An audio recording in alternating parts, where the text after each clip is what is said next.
Huwag po kayong matutokso, nasisihin niyo ang Diyos kapag may masamang nangyayari sa inyo. Palagi tayong magpasalamat. Palagi tayong magpuri.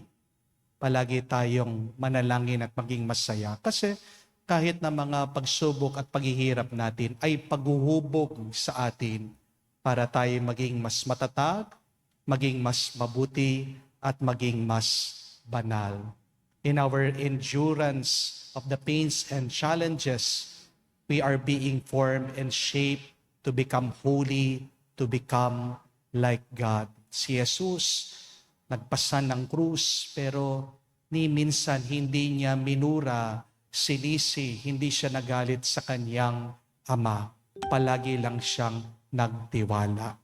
Tandaan niyo, bakit kayo ay sinisira ng masama?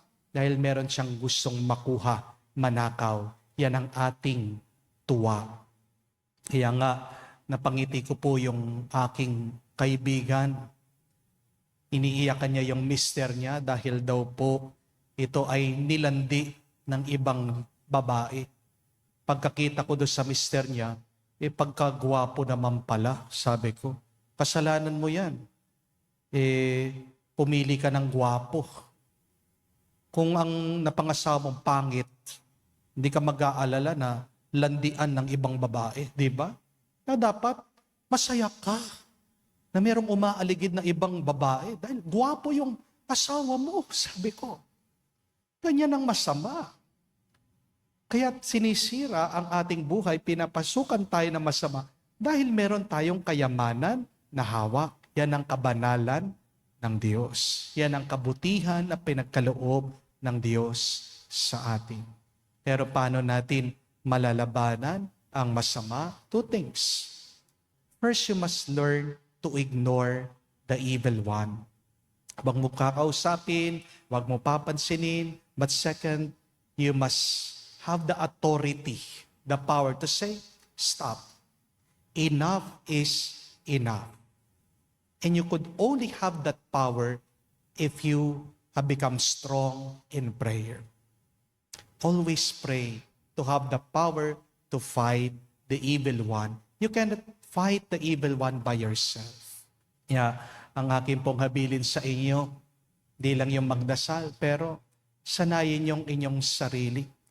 Huwag pansinin ang tukso at ang masama. Yan ang pagkukulang natin. Kung ano yung masama, yun yung pinapansin natin. Sa mga bad news pa lang, sa social media, sa mga fake news pa lang, ini-entertain na natin. Buti pa yung paninira, chismis tungkol sa'yo, palagi yung pinakikinggan, palagi mo iniisip, hindi ka makatulog. Pero nakakalimutan natin bigyan ng pansin at atensyon yung mga grasya at pagpapala na binibigay ng Diyos sa atin. May we learn to ignore what is bad and evil, and may we give attention to what is good, to what is holy. May we learn to celebrate God's grace of love every day in our life. Kung bibigyan mo ng pansin, mabuti ang pagpapala ng Diyos at ignore mo yung masama, diyan ka araw-araw magiging masaya at payapa.